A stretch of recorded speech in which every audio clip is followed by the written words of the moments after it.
הפנימי יסב על העיקר, הוא הפנימי יסב על העיקר, הוא הפנימי יש חיצוניות, יש פנימיות, יש הגולו ויש הנשמה, יש חיצוניות. Good evening! How are you, my holy sisters and brothers? It is great to be with you on a Wednesday night, only 2 days away from Shabbos. How's everybody doing? Let's light up the darkness. That was Joey Newcomb doing his song, Panemius, the inner, unrevealed, the hidden gems, right? The Panemius of the Torah, the hidden Torah, the unrevealed Torah, the mystical side of the Torah. There is what's revealed and what is hidden and requires further study to reveal it. All right, who is with us as we get together to do some learning? Shandora in the Bronx, Francisco in California, Paula. Facebook didn't warn me again, says Paula. You see what I'm saying? Help us build the AT app so that we will... Man, when you have the AT app, it's going to be so great. You're going to get exactly the kind of notification that you want for the kinds of content that you want in the way that you want. It's going to be so much better. Please donate to our annual campaign. The link is right there in the description, donate.accidentaltalmudist.org. We are halfway there in our goal for the annual campaign. So everyone is stepping up. We've been asking all our supporters to dig deep this year to help us build the app, and people have been fantastic. I know a lot of members of our class who are here every day have already donated. Thank you. It is truly appreciated from me and Nina. Tom in PA, James in Indianapolis, Renee in Indiana, Paul in the Great Northwest, Paula in Chicago, Stephen in New Hampshire, Melissa in New York, Yehuda in South Carolina, Gwen in Michigan, Jane, it's my birthday. Yom Huledet Sameach. Happy birthday, Jane in Kansas City. Guy in Dayton, Ohio, Nancy in North Carolina, Bill in Missouri, Sharon in New Jersey, John in Sedona, Monica in Gainesville. Francisco says, optimistic voices of the AT family. Amen. Mark in Columbia, Maryland. Paula loves the music. Steve, what is that? I don't know what that means. Start of AT Daily Ties with the lunch break. Hannah in New York. Nina's got the link there. Lucy in Minnesota. Welcome, everybody. It's so good to be with you. Today's episode of AT Daily is sponsored by Sandy Bristol in memory of Dr. Richard Muchnick, and I hope I'm pronouncing it right. May Richard's memory always be for a blessing. May the merit of our learning today accrue to his soul in the world of souls and lift him even a little higher than he already is. And may you, Sandy, and all your loved ones be showered in blessings. And we say amen. Thank you for your sponsorship. My friends, where are we holding? This is Daf Chaf Vav, page 26. Here in Tractate Tainus, the 10th volume of the Talmud, the laws of public fast. We've had so many wonderful digressions and tales of the sages. Today we open chapter 4, the final chapter of this tractate. We're on page 26. It ends on page 31, right? When we were doing Eruvin and Shabbos and Pesachim, such much longer tractates. Now we've had two relatively short ones in a row. And so it's already time again for a siyum in 5 days. So today's Wednesday, right? And so there's going to be 27, 28, 29, 30, and 31. 27, 28, 29, 30, 31. 5 more days on top. So from Wednesday, that's Thursday, Friday, Saturday, Sunday. Monday, we have another siyum. Plan to have a l'chaim with us and bring a snack to make a bracha as well, when, with God's help, we'll finish Tractate Tainus. Today we open chapter 4, and like chapters 2 and 3, it's just one Mishna for the whole chapter. It's a lengthy Mishna, so we're going to read all of it. And it's been a nice rhythm. Yesterday I skipped like just a few paragraphs. But the way that I've been running this class since the beginning is we're not committed to read the entire daf, right? You can go to other places for that kind of daf yomi shir where they cover the whole page. But if possible, we'll do it, and so it's just when it's a long page, because I like to go into depth on certain areas. If we did the whole page, becoming an hour and a half class, and I don't think people want that. But if we can, we'll do the whole page. And today is another day when we're going to be able to do the whole daf. So actually, I'm just going to do these last two paragraphs at the very top of bottom of 25b, top of 26a, just to finish chapter 3, and then we'll get into this chapter 4, which is going to be very interesting. We're back to halakha, back to law, but these are the laws of two things. The memorial fasts that we're accustomed to. Those are the fasts that we still observe. We're going to have one in this Hebrew month that we're in now, Tevis, the 10th of Tevis. Then there's going to be the 17th of Tammuz and Tisha B'Av. So that's a cycle of 3 that commemorate, tragically, the destruction of the temples. It's kind of like the military campaign against Jerusalem and the temple that led to the destruction of the temple. And those 3 fast days included 2 minor fasts, and then Tisha B'Av we observe in the summer, which is like a 25-hour fast instituted in our history, not by God, but in response to the destruction of the temple. And we still have that. It's a full fast like Yom Kippur. And then there's a few other minor fasts, but these that, commemorating tragic events are going to be discussed in this chapter. And then also, and we're going to get to this first, is very interesting subject of the non-priestly watches. And we'll explain that when we get it. So just to finish up chapter 3, so we can really do the whole daf, the Mishna teaches an incident occurred in which the court decreed a fast in Lod. And when rain fell, they ate and drank. And afterward, they recited Hallel. And the Gemara asks, and let us recite Hallel at the outset, without delay. Why did they first go home and eat? And Abaye and Rava both said, well, because one recites Hallel only on a satisfied soul and a full stomach.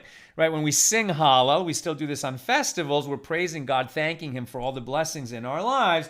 Right? And so if, they had in one of these public fast days where, the nation was being castigated, as it were, for their bad behavior, and God withheld the rain. And then finally they afflicted themselves and they fasted and they really poured out their hearts in prayer. And then the rain came. So then they want to celebrate that the rain came and thank God for that and recite the Hallel.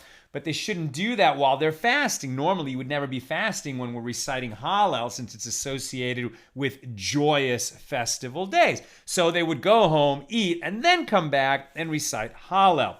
Consequently, it is preferable to return home to eat and drink so as to recite Hallel in the proper frame of mind. And the Gemara asks, is that so? But Rav Papa happened to come to the synagogue of Avi Govar in Mechoza, in the Babylonian Jewish community, and he decreed a fast, and rain fell for them before midday, and yet he recited Hallel immediately, and only afterward they ate and drank. And the Gemara explains, the inhabitants of the city of Mechoza are different, as drunkenness is common among them. Had Rav Papa told them to go home to eat and drink, they would have become drunk and been unable to pray. That concludes chapter 3. Now we move on to chapter 4, the final chapter here in Tractate Tainus. And we're near the top of 26 Amud Aleph, the A side of 26. The Mishnah. At 3 times in the year, priests raise their hands to recite the priestly benediction 4 times in a single day. In the morning prayer, in the Musaf, the additional prayer of special days, in the afternoon prayer, the Mincha, and in the evening in the closing of the gates, i.e. the Ne'ilah prayer, which we're familiar with from Yom Kippur. That's when we're accustomed to reciting Ne'ilah, this additional service, right? So on Yom Kippur is when we have 5 Amidas, right? the Shachrit and Musaf, Mincha and Nila, and then we'll add Ma'ariv at the end of that while we're still in the synagogue. So when there's Nila, the priests would bless the people. Raising their arms means that the priests would bless the people. And on these certain, public fast days and other kinds of days, they would have all these times. Now, the law is on a day that includes the closing prayer service, the priests raise their hands to recite the priestly benediction. May the Lord bless you and keep you. May the Lord countenance you and be gracious to you. May the Lord favor you and grant you shalom. That is the priestly blessing. So the priests raise their hands to recite the priestly blessing only 3 times. In the morning, in the Musaf, which is the additional service that's recited after the morning service, and in the closing prayer service, in the Nila. That's where the law came out. But in terms of the Mishnah, in this discussion, it says 4 times. And these are the 3 times when that happens. During communal fasts held due to lack of rain, on which the closing prayer is recited, and during non-priestly watches, the ma'amadot, when the Israelite members of the guard, parallel to the priestly watch, come and read the act of creation from the Torah as explained below, and on Yom Kippur. Okay, what are these non-priestly watches? Here is a very quick explanation. One who brings an offering when the temple is standing is required to be present in the temple when it is sacrificed. There are communal offerings in the Holy Temple. Since the communal offerings are brought on behalf of the entire Jewish people, but the whole nation cannot be present in the temple each time those offerings are sacrificed, the early prophets instituted that worthy and sin-fearing people should be selected to represent the nation at the time of the sacrifice. And to that end, they divided the entire nation into 24 watches, corresponding to the 24 watches of priests and Levites. So we've discussed before that when the temple was standing, there always needed to be priests working in the temple every day. And so all of the Kohanim of the nation, the priests of the nation, the descendants of Aaron and his sons, were divided into 24 groups of qualified priests, qualified to serve. And so each of these, so there were 24 watches, they're called watches. And each watch of the 24 would serve for 1 week at a time, twice a year. And then during certain holidays, all of the priests would be present because the whole nation was making a pilgrimage, Passover, Shavuos, Sukkot, and they would need a much greater number of priests to handle all the offerings during the pilgrimage festivals. But there were 24 priestly watches. Along with the priests, there were Levites who served in the temple. I'm a Levite, a descendant of the tribe of Levi, one of the 12 brothers, one of the 12 sons of Jacob. And so the Levites who did not receive a portion in the land, right? They weren't granted fields and farms and land in the ancient kingdom of Israel.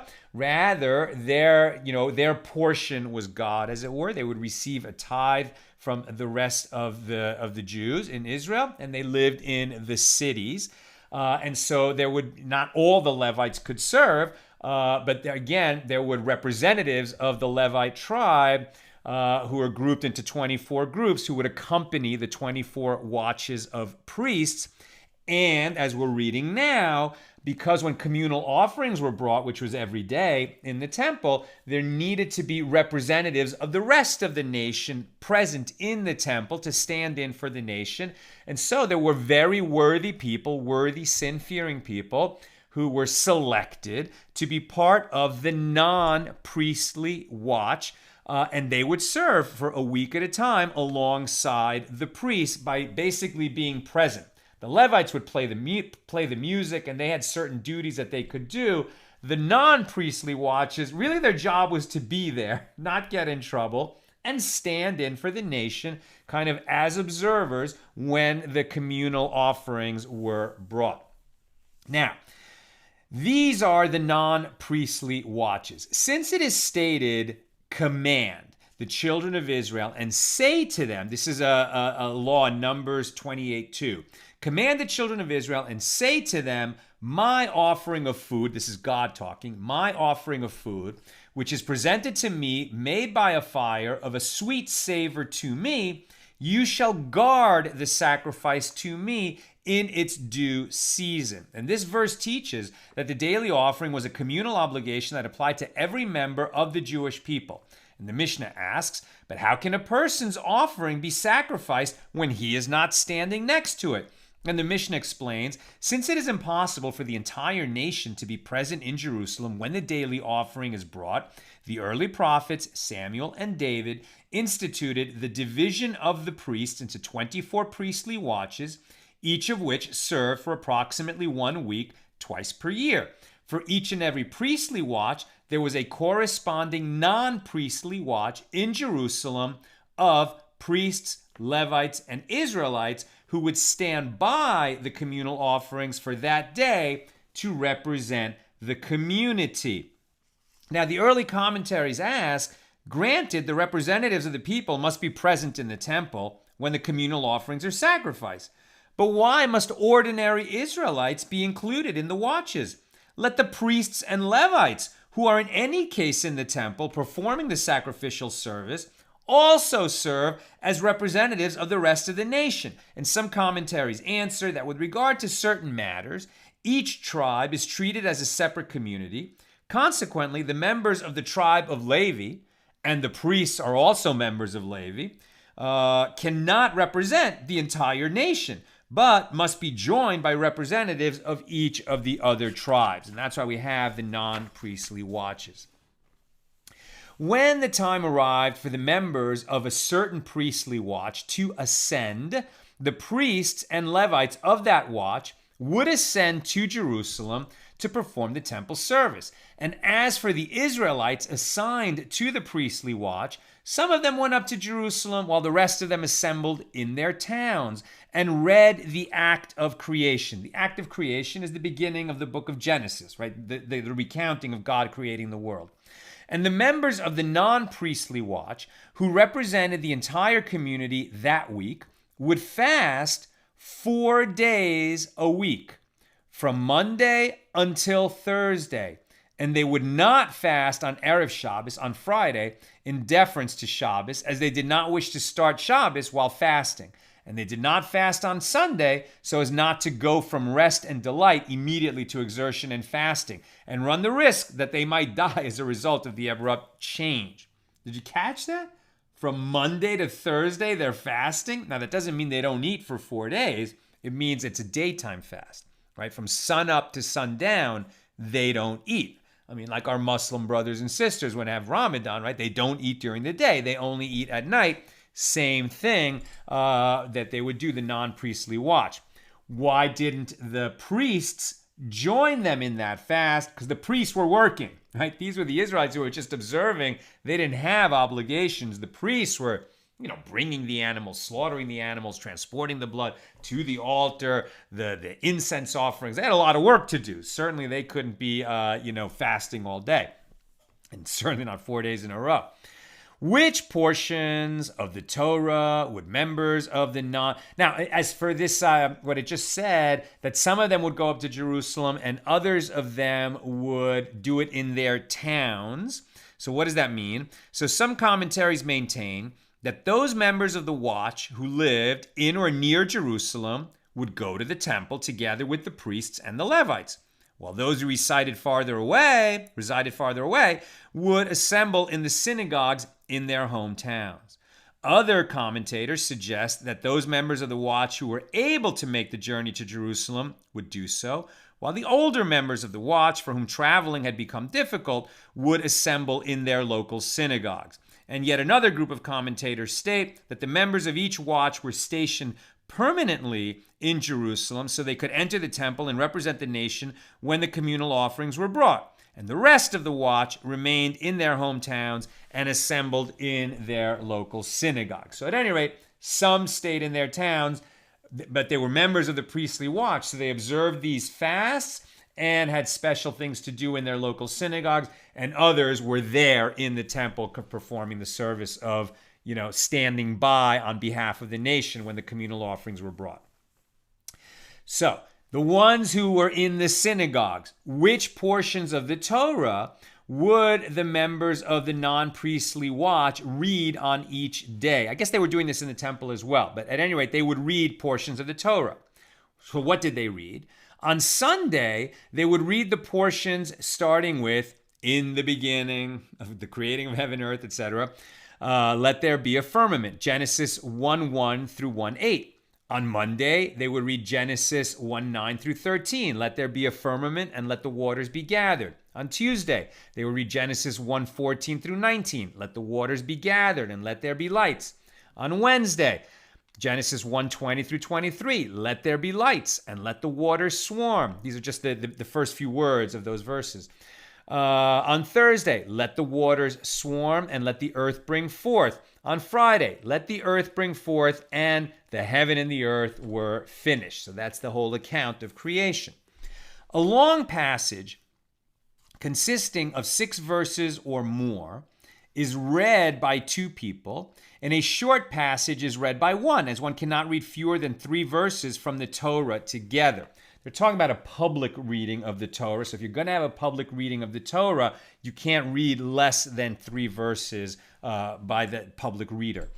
And they read from the Torah in the morning prayer and in the Musaf, in the additional prayer. In the afternoon prayer, the members of the non-priestly watch enter the synagogue and they read the daily portion by heart, just as one recites Shema every day. On Erev Shabbos, Friday afternoon, at the afternoon prayer, they would not enter the synagogue for communal Torah readings. In deference to Shabbos, they were getting ready for Shabbos.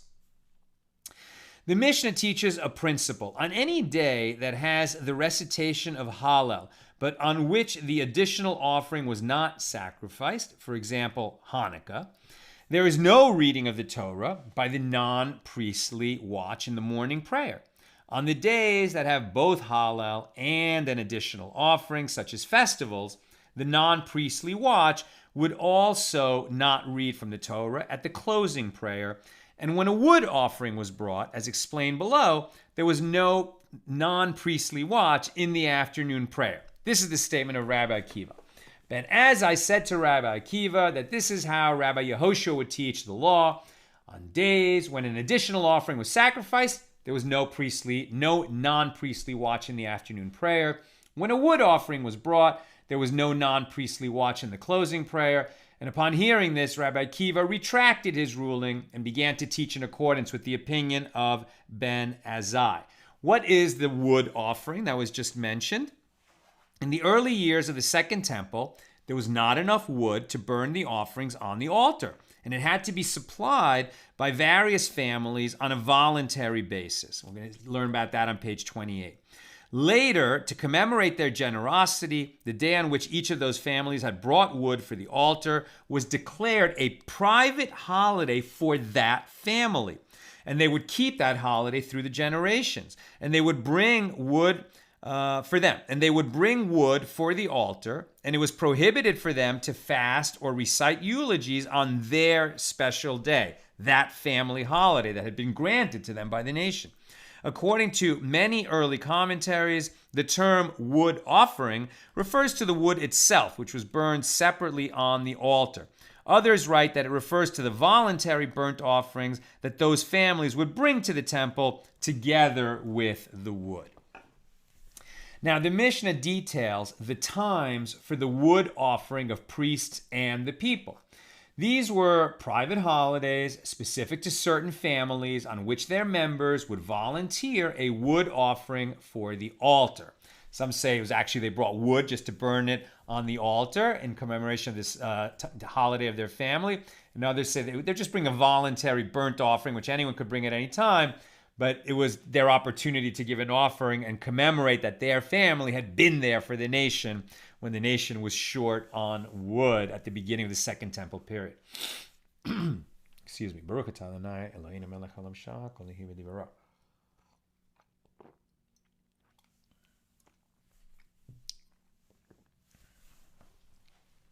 Okay. So there were 9 such families. On the 1st of Nisan, the descendants of Arach ben Yehuda. On the 20th of Tammuz, the descendants of David ben Yehuda. On the 5th of Av, the descendants of Parosh ben Yehuda. On the 7th of Av, the descendants of Jonadab ben Rechab. On the 10th of Av, the descendants of Senaa ben Binyamin. On the 15th of Av, the descendants of Zatu ben Yehuda. And included with this group of Zatu ben Yehuda's descendants were other priests and Levites and anyone who erred, who made a mistake with regard to his tribe. In other words, Israelites who did not know which tribe they were from. And the descendants of those who deceived the authorities with a pestle, and the descendants of those who packed dried figs. And these last groups and their descriptions will be explained in the Gemara. The Mishnah resumes its list. On the 20th of Av, the descendants of Pachat Moav ben Yehuda. On the 20th of Elul, the descendants of Adin ben Yehuda. On the 1st of Teves, that's the month we're in now, the descendants of Parosh returned to bring wood for a second time. And likewise, on the 1st of Tevet, there was no non-priestly watch, as it is Hanukkah, on which Hallel is recited, and it is the new moon on which an additional offering is sacrificed, and there was also a wood offering. Right? In fact, when we were in Shul on Saturday night, so it must have been, was it for Mariv or Mincha? It must have been for Mincha, the afternoon. So when you have a special, when something is unusual, no, it was Mariv. When something is unusual in the daily prayer, right? We have the daily prayer that we say 3 times a day, the Shemona Esrei. When it's Rosh Chodesh, for example, the beginning of a new month, so then there's going to be additions in the daily prayer for that day. So when we start that prayer, the Gabbai, me and my minyan, this time I was visiting somebody else's minyan, the Gabbai in that synagogue, right as we start the silent prayer, gives a klop on the dais or on a table or on the what do you call it? The prayer table at the front of the room, the shtender. He gives a klop like that, and it reminds everybody that there's something you have to remember to do, like the addition of Rosh Chodesh. On that day, we were also beginning the winter recitation of Please God Grant Us Rain and Dew for a Blessing. That was the first time for that. It was Hanukkah. It was Rosh Chodesh. And there was even something else. And so it was like, normally there's 1 klop, maybe 2. This time there were 4 different klops, and he was like drumming on the shtender. Okay, that's Gabbai humor. Sorry. Where am I? There was the offering. So the Mishnah discusses the 5 major communal fast days. 5 calamitous matters occurred to our forefathers on the 17th of Tammuz, right? So that's a summer fast day. And 5 other disasters happened on the 9th of Av. That's Tisha B'Av, later in the summer. So on the 17th of Tammuz, the tablets were broken by Moses when he saw that the Jews had sinned in the matter of the golden calf. Also on that day, the daily offering was nullified by the Roman authorities and was never sacrificed again. And the city walls of Jerusalem were breached. That's what we normally talk about on the 17th of Tammuz. But also the general Apostamos publicly burned a Torah scroll, and King Menashe placed an idol in the sanctuary of the temple. Menashe was an evil king who did make a teshuvah. He made an atonement, but he was not able to atone for all the wickedness that he had done, like putting an idol in the sanctuary of the Holy Temple. On the 9th day of Av, on Tisha B'Av, there were 5 calamities in our history. What were they? It was decreed upon our ancestors that they would all die in the wilderness, right? That was after the matter of the spies who went to the land, came back and reported that the land was beautiful. The promised land was spectacular that God had given to us, but they said it was inhabited by giants, And who are we to think that we could go displace those people? I don't know. What was wrong with our ancestors that having witnessed the parting of the Red Sea, the giving of the Ten Commandments, and eating manna given to them by God every day for years and years and years, now they think that God is not going to be able to grant us the land? There's a beautiful teaching about that really what was going on is that the spies were good leaders, and they just said, you know what, we have such a beautiful thing going right now. God is teaching us the Torah personally himself in the desert. As soon as we go into the land, it's like we're going to graduate from this beautiful wilderness yeshiva, and we're going to have to work for a living, and the people's spiritual level is going to come down, and could we keep this going a little longer? That's the generous interpretation. But at any rate, the people panicked, and they said, oh my gosh, we're going to die out here in the wilderness. And God became angry and said, this generation will die in the wilderness. It'll be your children that enter the promised land. And that's what led to 38 more years to complete the 40 years of wandering. That decree was made on the 9th of Av. What else happened on the 9th of Av? And the temple was destroyed. The first temple was destroyed in the days of Nebuchadnezzar. And the second temple was destroyed by the Romans. And on that same date, Beitar was captured. And on that date, the city of Jerusalem was plowed over as a sign that it would never be rebuilt. Real calamity. Not only does one fast on the 9th day of Av, but from when the month of Av begins, one decreases acts of rejoicing. During the week in which the 9th of Av occurs, it is prohibited to cut one's hair and to launder clothes. But if the 9th of Av occurs on a Friday, then on Thursday, these actions are permitted in deference to Shabbos. On the eve of the 9th of Av, right, on the afternoon of the 8th of Av, a person may not eat 2 cooked dishes in one meal. Furthermore, one may neither eat meat nor drink wine. Rabbi Shimon ben Gamliel says one must adjust and decrease the amount he eats.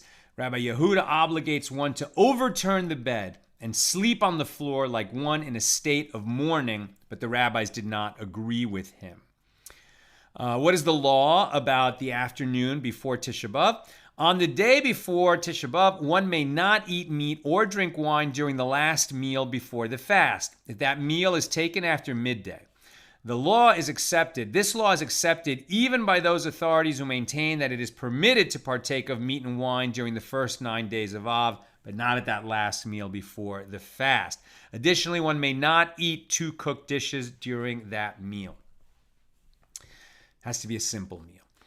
And the Mishna cites a passage that concludes its discussion of the month of Av, as well as the entire tractate of Tainus, this tractate, on a positive note. Rabban Shimon, this is final Mishnah, right? So the final Mishnah, we're going to end this final Mishnah of this tractate on a positive note. That we still have the Gemara to discuss this Mishnah, but the Mishnah is going to end on a positive note. Rabban Shimon ben Gamliel said, there were no days as joyous for the Jewish people as the 15th of Av, Tu B'Av, and as Yom Kippur. Yom Kippur, the most joyful day of the year. We don't usually think of Yom Kippur as so joyful because we have the fast. But he said, Rabban Shimon ben Gamliel says, yes, Tu B'Av and Yom Kippur were the most joyous days of the year. Why? Because on those days, the daughters of Jerusalem would go out in white clothes, which each woman borrowed from another woman. Why were they borrowed clothes? They did this so as not to embarrass one who did not have her own white garments. All the garments that the women borrowed require immersion, as those who previously wore them might have been tameh, ritually impure. And the daughters of Jerusalem would go out and dance in the vineyards. And what would they say? Young man, please lift up your eyes and see what you choose for yourself for a wife. Do not set your eyes toward beauty, but set your eyes toward a good family. As the verse states, grace is deceitful and beauty is vain, but a woman who fears the Lord, she shall be praised. That's Proverbs 31:30, Eshes Hal. We read that every Friday night to our wives. And it further says, give her the fruit of her hands and let her own works praise her at the gates. That's the finish of that beautiful passage. And similarly, it says in another verse, Song of Songs 3:11, Go forth, daughters of Zion, and gaze upon King Solomon, upon the crown which his mother crowned him on the day of his wedding and on the day of the gladness of his heart. And this verse is explained as an allusion to special days. On the day of his wedding, this is the giving of the Torah through the second set of tablets on Yom Kippur. And the name King Solomon in this context, which also means King of Peace, is interpreted as a reference to God. And on the day of the gladness of his heart, this is the building of the temple. May it be rebuilt speedily in our days. That concludes the Mishnah of this tractate. And now we start the Gemara of this Mishnah of chapter 4.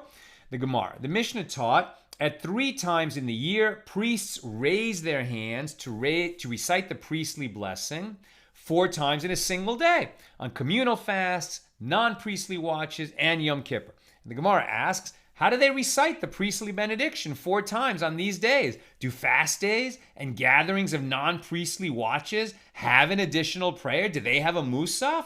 And the Gemara explains that the Mishnah is incomplete, and it is teaching the following. At 3 times in the year, priests raise their hands each time they pray, and on some of these days, they bless 4 times a day in the morning prayer, in the additional prayer, in the afternoon prayer, and in the closing of the gates, the Nila prayer.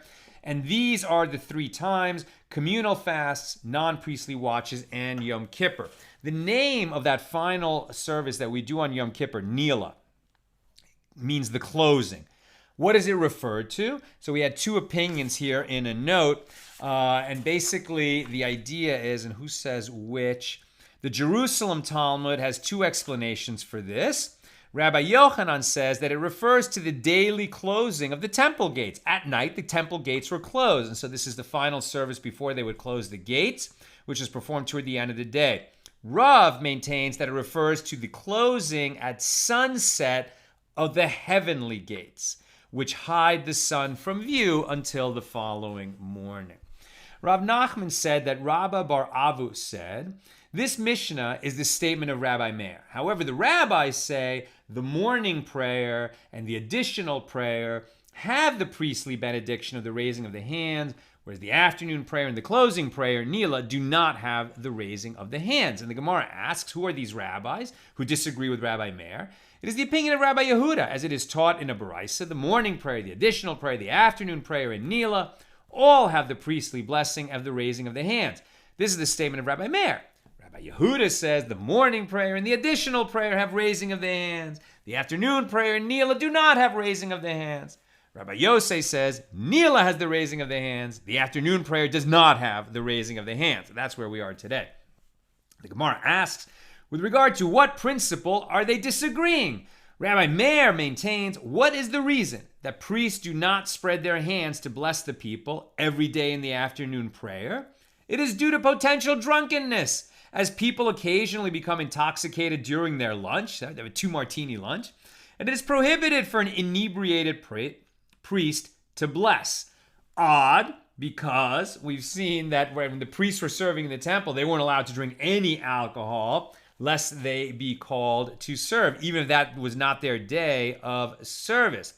But perhaps they're talking about that even outside the temple, the priest could make this blessing. And if they happen to drink some alcohol at lunch, so then they couldn't do that blessing. However, now, on a fast day, well, there's no concern about drunkenness, and therefore the priest may recite the priestly benediction even in the afternoon prayer. On the other hand, Rabbi Yehuda maintains that with regard to the morning prayer and the additional prayer, when drunkenness is not common on every ordinary day, the sages did not bother to issue a decree that the priestly benediction be omitted during them. However, with regard to the afternoon prayer and Nila, the closing prayer, when drunkenness is not common on every day, the sages issued a decree that the priestly benediction should not be recited during them, despite the fact that intoxication is not a concern on a fast day. And finally, Rabbi Yosei maintains that with regard to the afternoon prayer, which is recited every day, the sages issued a decree concerning it, whereas with regard to Nila, which is not recited every day, it's rare that we have a Nila service, the sages did not issue and apply their decree to it, as there is no concern that people might become confused between Nila and an afternoon prayer of a regular weekday. Rav Yehuda said that Rav said the law is in accordance with the opinion of Rabbi Meir. And Rabbi Yochanan said the people act in accordance with the opinion of Rabbi Meir. And Rava said the custom is in accordance with the opinion of Rabbi Meir. So whether it's because it's a custom or just because the people do it, it hasn't risen to the level of a custom, or because it's an actual law, at any rate, we follow Rabbi Meir according to that. I'm almost done. If you have questions or comments, get them in. The Gemara clarifies these statements. The one who said that the law is in accordance with the opinion of Rabbi Meir means that this ruling is taught in the public lectures on Shabbos. And the one who said that the custom is in accordance with the opinion of Rabbi Meir means that one does not teach this in public. But if someone comes to ask for a practical ruling, one instructs them in private, and this is the law. And the one who said that the people act in accordance with the opinion of Rabbi Meir means that one does not even instruct someone that this is the law. But if he acts in accordance with Rabbi Meir, he has acted in a valid manner, and we do not require him to return and recite the prayer again. And Rav Nachman said that the law is in accordance with the opinion of Rabbi Yosef. And the Gemara concludes, and indeed, the law is in accordance with the opinion of Rabbi Yosef. And the Gemara asks, and nowadays, what is the reason that priests spread their hands to bless the people in the afternoon prayer of a fast? And the Gemara explains, since they spread their hands near sunset, it is considered like Nila, and therefore the decree of the sages does not apply. In any event, based on the above, everyone agrees that it is prohibited for a drunken priest to raise his hands and recite the priestly benediction.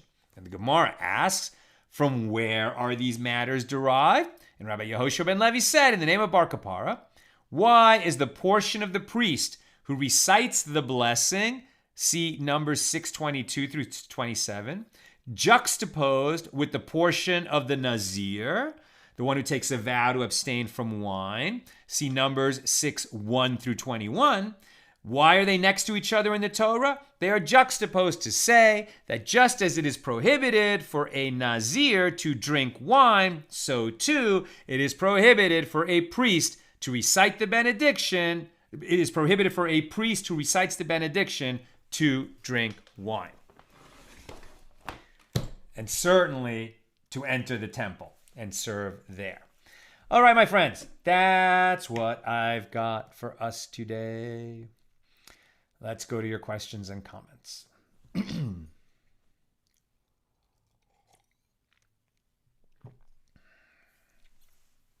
Sharon, why do we no longer do Hallel following fast days? I don't know. I don't know why they decreed that. I mean, the fast days are a different sort of thing, right? Like the public fast days that we've been discussing so far in this tractate were facing danger, right? Facing the fact that there's a drought, facing the fact that the nation is endangered by a plague or something like that. And then relief comes, the rain comes, the invading army goes away, etc. And then we can celebrate. Now we're talking about something different. These memorial fast days that we still observe, we're not expecting relief. Until Mashiach comes, right? So when the Messiah comes, then we'll rebuild the temple. And then these memorial fast days, looking back in history at the terrible things that happened on these dates, will be turned into festival days. And I bet we will recite Hallel on those days at that time. May it come speedily in our time. Hannah, would they burn just wood if they were low on it? You mean in terms of these wood offerings? So the wood offerings, if indeed it was just a matter of burning wood, but one opinion is no, they never burnt just wood for the sake of burning wood for the private celebration of those families. It was just to fire those voluntary offerings that those families would bring. But at any rate, those families got those holidays because they provided wood at the beginning of the Second Temple period when the nation was impoverished. There were a real scarcity of Jews in the Holy Land, and everyone was poor, and it was difficult to get the Second Temple up and running. And that's why these families stepped forward and provided the wood. But they were providing the wood for the daily offerings of the nation, or the animal offerings, right? So, if there wasn't enough wood, what would they do when they couldn't? I mean, if there wasn't enough wood, then there was no fire on the altar and they couldn't bring the offerings. That's why it was so important to bring this wood, and why that these families who took it on themselves to do it were, remembered, and we're still citing the names of those families. What a beautiful thing that they stepped up on behalf of the nation, and we still remember them today. Tom, I think of Yom Kippur as serious but joyful. I agree with you, Tom. We all complain about Yom Kippur because we're fasting, and Jews and food never come between Jews and food, right? We're just so serious about eating, much more than drinking. So we don't eat nor drink on Yom Kippur, but it is a day of joy because our Father in heaven, our Creator in heaven, has given us a day when we can go through a ritualized atonement process, at the end of which, because we know that our Creator loves us, we'll be forgiven for our sins and, get back to a much more beautiful relationship, an unsullied relationship with God, as it were. So absolutely, it should be a day of joy. And even though we're fasting, I get headaches when I fast, so it's really hard for me. But by the end of Yom Kippur, I've usually sort of burned through the headache, and then you're kind of lightheaded. And then, by that final Nila, that closing service of Yom Kippur, it's absolutely joyful, hugely joyful. Plus, then you hear the shofar, do the quick Mariv, the evening service, run home and eat all that, do the break fast. Right? Then we're really happy. But yes, to me, it is a joyful holiday. And it's good to focus on that process of atonement with a joyful heart, because that's why God gave us such a day. And Sharon adds, certainly Nila is joyous, as we know we have concluded the difficult work of Teshuvah for now. Exactly. Rick, would even a single drink disqualify one from leading prayer? Okay, so we haven't been talking about that. We've been talking about the priests and their ability to recite the priestly benediction. Like, priests are not rabbis. Priests are descendants of Aaron with special duties. When the temple is standing, they can bring the sacrifices. In the absence of a temple, only thing they do really is bless the congregation on those days. They cannot have alcohol for the reasons we mentioned at the end of our Gemara just now. A prayer leader is different than a priest, right? So is a prayer leader disqualified from leading prayers if he's even had a single drink? No, he's not. If he's intoxicated, then he should not be praying. If you're intoxicated, you should not be praying. But a little buzz, l'chaim, I've seen that a million times. I actually can't drink because I'm part of Magen Am, or security force. I carry a firearm in Shul, so I can't even have a drop. But certainly people can go up and lead the congregation after making a l'chaim. They're not intoxicated. They just, raised one glass. So one glass would not disqualify. Anything that amounted to intoxication, that would disqualify. Tom, I find it fascinating that sometimes the sages rule based on their analysis of the law align. I'm not sure what that means. It's a typo of the law. But at other times, they take custom and presumed behavior into account. Right, okay. So sometimes their analysis is based on the law as it is stated in the Torah, and other times they take into account custom and practice. Exactly, And it's so interesting whenever we have those cases, why they do what they do. It's very pure, their analysis of the Torah, and they're always going to base everything that they do in Scripture, right? Like, the source of law is always the Torah, or at least the prophets and the writings, the Tanakh, the Hebrew Bible. But they will, take into account policy considerations, lest the office of the sages, of the Sanhedrin, be disqualified or discredited because the people don't listen anyway, and it would sort of bring down the respect level of the sages.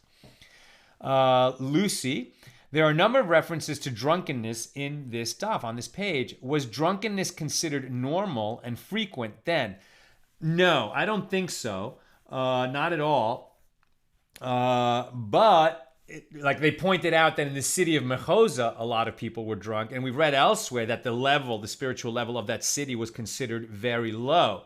So if Mechoza is pointed out as a place where often people, the regular people, the ordinary people are often drunk, so that's contrasted with everywhere else where they're not. But one thing worth remembering is that back then, like drinkable water, that was rare, right? Like it was not simple to have drinking water. And, they would store it in barrels or wells, and often, it could make people sick. So what they did is they had very strong wine. The wine that they made then was strong, and then they would dilute it so that it could be drunk kind of like the wine that we drink today, or maybe even weaker. I think their wine was probably twice as strong as the wine we drink, and then they would dilute it, 3-to-1 or 4-to-1, so that it would end up half as strong as the wine that we drink today. But like that was their drinking water, right? And it was the same if you read accounts of the British Navy in the 1800s. Like drinking water was very difficult for them in these 6-month voyages around the world. And so they were drinking grog, right? It was like watered down rum. Beer when they were near London, but after a month or so the beer ran out, and then they were drinking like watered down rum all the time. And so there was a kind of like base level of intoxication in the British Navy, but it was because drinking water was so difficult to have fresh water. And it may be that something similar was going on with the wine, but not to the level of drunkenness, right? Not to the level of drunkenness. That was unusual and worth mentioning here. And, they ruled against it, as you can see. And finally, Lena Valentino, very informative.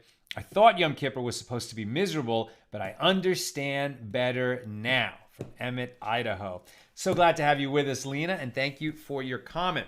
That's what we've got today. With God's help, we'll be together again tomorrow, Thursday at the regular time, 6 p.m. Pacific, for page 27. Tractate ends on page 31. Have a great evening.